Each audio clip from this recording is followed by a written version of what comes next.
اور میرا اللہ کے نام پر ارادہ ہے، اللہ تعالیٰ نے زندگی دی اور زندگی نہ ہو تو کم از کم میں وصیت کرتا ہوں کہ آئندہ سال سے جہاں ہم تعلیم کا ایک نظام الحمدللہ چلا رہے ہیں، جس کی تفصیل آپ حضرات نے سنی ہے مختلف شعبہ جات کی، تو وہاں ایک نظام تزکیہ کا اور اصلاح نفس کا یہ ہم باقاعدہ نظام بنا کر اس کو اپنے ہاں جاری کریں. یعنی علم کے ساتھ جو ظاہری علم ہے اس کے ساتھ جب تک اس کی روح نہیں ہوگی تو اس وقت تک وہ علم ادھورا ہے، کھول ہے، اندر روح نہیں ہے. اس روح کو پیدا کرنے کے لیے میرے ذہن میں بہت اس کا تقاضا ہے کہ اگلا جب تعلیمی سال ہم شروع کریں، پتہ نہیں میں اس کو زندہ ہوں یا نہ ہوں، میں تو وصیت کرتا ہوں اگر زندہ نہ ہوں کہ ایک ایسا نظام بنایا جائے کہ جس میں تربیت اور اخلاق کی تربیت اور تزکیہ کا اہتمام ہو. میں اپنے سارے ساتھیوں سے یہ درخواست کرتا ہوں کہ اگر میں زندہ نہ ہوں تو اس اگلے سال سے خاص طور پر تعلیم کے ساتھ تربیت کا ایک نظم سوچ سمجھ کر بنایا جائے جو قابل عمل بھی ہو اور مؤثر بھی ہو. اس کے بغیر ہم ایک کھول ہیں اور اس کے اندر روح موجود نہیں ہے. تو اس لیے میں اپنے تکمیل کرنے والے ساتھیوں کو بھی یہ گزارش کرتا ہوں کہ وہ اپنے آپ کو جا کر کسی اللہ والے سے وابستہ کریں، اور جب تک وہ نہ میسر ہو تو یہ جو کمی میں بتا رہا ہوں اپنے اکابر سے تعلق کی کمی، اس کو دور کریں. آج افسوس یہ ہے کہ ہمارے طبقے کے اندر جو ہے وہ نعروں کا زور ہے اور جذبات کا زور ہے، لیکن جو اس کی روح تھی وہ رفتہ رفتہ مٹ رہی ہے. لہذا میں وصیت کرتا ہوں کہ آپ حضرات اپنے جگہوں پر جا کر اپنے اکابر کے حالات پڑھیں. حضرت شیخ الحدیث صاحب مولانا محمد زکریا صاحب رحمۃ اللہ علیہ کی آپ بیتی عجیب و غریب تذکرہ ہے ان سب اکابر کا، وہ اپنے مطالعے میں رکھیں. حضرت تھانوی رحمۃ اللہ علیہ کے مواعظ اور ملفوظات، پہلے ملفوظات اور پھر مواعظ. ملفوظات پڑھنے میں زیادہ آسان ہے، مواعظ میں تھوڑی سی دشواری ہوتی ہے، لیکن مواعظ جو ہیں وہ جو دین کی جو سمجھ، دین کی جو فکر اور انسان کو اپنی اصلاح کے جو طریقے اس سے معلوم ہوتے ہیں، وہ آج آپ کو کہیں اور نہیں ملیں گے. اس کو اپنا حرز جان بنائیں.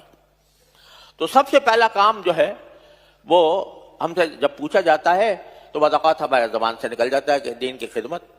لیکن دین کی خدمت تو اس وقت ہوگی جب خود اپنی خدمت ہو جائے، اپنی اصلاح ہو جائے، ہمارے اندر جو رذائل ہیں وہ دور ہو جائیں، ہمارے اندر حسد نہ ہو، ہمارے اندر بدگمانی نہ ہو، اس میں ہمارے اندر اخلاق رذیلہ نہ ہو، تو بے شک پھر اس کام کے اندر برکت ہوتی ہے اور اس کام کارآمد ہوتا ہے. لہذا سب سے پہلی چیز تمام ہم سب کو، ہم چاہے پڑھانے والے ہوں یا پڑھنے والے ہوں، ہم سب کو اس کا جائزہ لینا چاہیے کہ اس علم کا کیا عکس ہماری زندگی میں آیا. عبادات میں، معاملات میں، معاشرت میں، اخلاق میں ہمارے اندر کوئی تبدیلی پیدا ہوئی یا نہیں ہوئی. اگر ان میں تبدیلی پیدا نہیں ہوئی، اس میں سنت کی کوئی جھلک نہیں آئی، تو یہ دستار اور یہ سند، اس کی کوئی حقیقت نہیں، اس کی کوئی اصلیت نہیں، اس کا کوئی فائدہ نہیں. فائدہ اس وقت ہو جب کہ علم حدیث پڑھنے کے بعد اور یہ دستار فضیلت اپنے سر پر لگانے کے بعد ہم سنت کا نمونہ نظر آئیں. ہمارا ظاہر بھی، ہمارا باطن بھی، ہمارے اعمال بھی، ہماری عبادتیں بھی، ہماری معاشرت بھی، ہمارے اخلاق بھی وہ سنت کے مطابق ہوں، تو بے شک یہ دستار سجتی ہے، یہ ایک زینت ہے،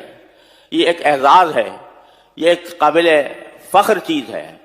لیکن اگر خدا نہ کرے اس میں کمی آئی تو پھر اس کا کوئی حاصل اور کوئی وصول نہیں.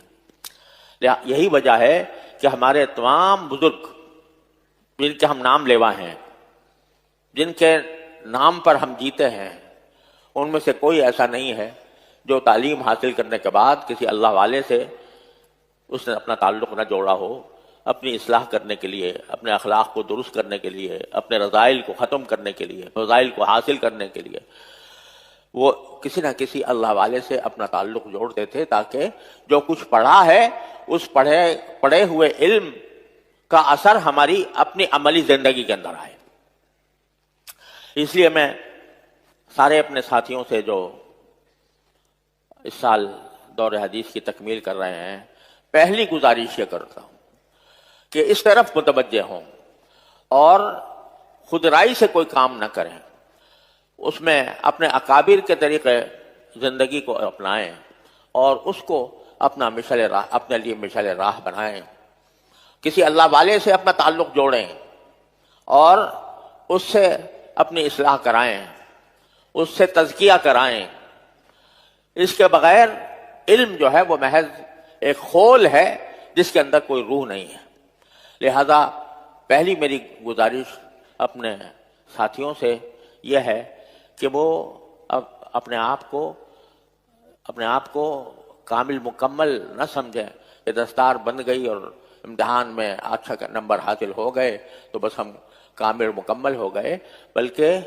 میں تو سمجھتا ہوں کہ طالب علمی کا آغاز اب ہوا ہے، حقیقی طالب علمی کا، اور اس کے اندر اپنے سب سے پہلا کام یہ ہے کہ اپنے حالات کی اصلاح کرنے کے لیے کسی بڑے کو اپنا سربراہ بنائیں، اپنا رہنما بنائیں، اپنا مرشد بنائیں اور اس کے تحت اپنی زندگی گزاریں۔ اور اگر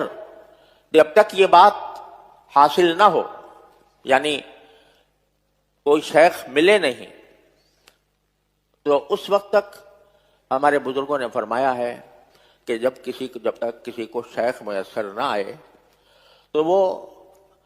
اللہ والوں کے سمانح، اللہ والوں کی حالات زندگی، اللہ والوں کی ملفوظات، یہ بسا اوقات شیخ کے قائم مقام ہو جاتے ہیں اس وقت جب کہ انسان کو کوئی شیخ براہ راست میسر نہ ہو۔ مجھے انتہائی افسوس ہوتا ہے اس بات پر کہ جن بزرگوں کے ہم نام لیوا ہیں اور جن کے نام کی ہم در حقیقت اگر کھا جائے تو نام کی روٹیاں کھاتے ہیں، ان کے حالات سے بے خبر ہیں۔ ہمارے سارے جتنے مدارس دینیہ ہیں، ان کی جو بنیاد ہے وہ دارالعلوم دیوبند ہے، اور دارالعلوم دیوبند کے اساتذہ کے جو بانی ہیں حضرت مولانا محمد قاسم نانوتوی رحمۃ اللہ علیہ، حضرت مولانا رشید احمد صاحب گنگوہی رحمۃ اللہ علیہ، حضرت مولانا یعقوب نانوتوی رحمۃ اللہ علیہ، ان حضرات کے حالات سے واقفیت نہیں، جانتے نہیں یہ کون ہے اور ان کے حالات کیا تھے، انہوں نے زندگیاں کیسے گزاری ہیں، دارالعلوم کیسے قائم ہوا تھا، کن مقاصد کے تحت قائم ہوا تھا، اور اس کے بعد پھر دارالعلوم کے اندر جو خدمات انجام پائیں وہ کن شخصیتوں نے انجام دیں اور کس حالات سے گزرے، اس سے واقفیت ہمارے اساتذہ و طلبہ کو بھی، بس اوقات طلبہ کو بھی نہیں ہوتی، اساتذہ کو بھی نہیں ہوتی۔ یہ بہت بڑا نقص ہے جو ہمارے اندر پایا جاتا ہے۔ تو میں وصیت کرتا ہوں اپنے ساتھیوں کو جو فارغ ہو رہے ہیں وہ خاص طور پر، اور جو ابھی زیر تعلیم ہے عمومی طور پر، کہ ان بزرگوں کے حالات زندگی کو، ان کے ملفوظات کو اپنا حرز جان بنائیں۔ ہر شخص ہم میں سے جائزہ لے کر دیکھ لیں اپنا، کہ کتنے ایسے ہیں کہ ہم نے حضرت نانوتوی کی سوانح پڑھی، ان کے حالات زندگی سے واقفیت حاصل کی، ان کے ملفوظات پڑھے، حضرت گنگوہی رحمۃ اللہ علیہ کی کتنی معلومات ہمیں حاصل ہیں۔ کبھی تذکرۃ الرشید پڑھنے کی نوبت آئی، کبھی ان کے حالات کو جانچا، دیکھا کہ کس طرح وہ اس مقام تک پہنچے، کبھی حضرت حکیم الامت مولانا شبلی صاحب تھانوی رحمۃ اللہ علیہ کے ہم خاص طور پر نام لیوا ہیں، ان کے حالات پڑھے، اشرف السوانح کتنے لوگوں نے پڑھی ہے اور کتنے ان کے ملفوظات اور مفاہیم سے کتنا استفادہ کیا ہے۔ تو افسوس یہ ہے کہ اگر اس کا یہ سوال کیا جائے ہم میں سے اکثر لوگوں سے تو شاید جواب نفی میں ہوگا کہ نہیں، کچھ نہیں پڑھا۔ اس کا مطلب یہ ہے کہ ہم ابھی تک اپنے اکابر سے وابستہ نہیں ہو سکے پوری طرح۔ یہ ایک بہت بڑی خامی ہے جو ہمارے اندر پائی جاتی ہے. اور میرا اللہ کے نام پر ارادہ ہے، اللہ تعالیٰ نے زندگی دی اور زندگی نہ ہو تو کم از کم میں وصیت کرتا ہوں کہ آئندہ سال سے جہاں ہم تعلیم کا ایک نظام الحمدللہ چلا رہے ہیں، جس کی تفصیل آپ حضرات نے سنی ہے مختلف شعبہ جات کی، تو وہاں ایک نظام تزکیہ کا اور اصلاح نفس کا، یہ ہم باقاعدہ نظام بنا کر اس کو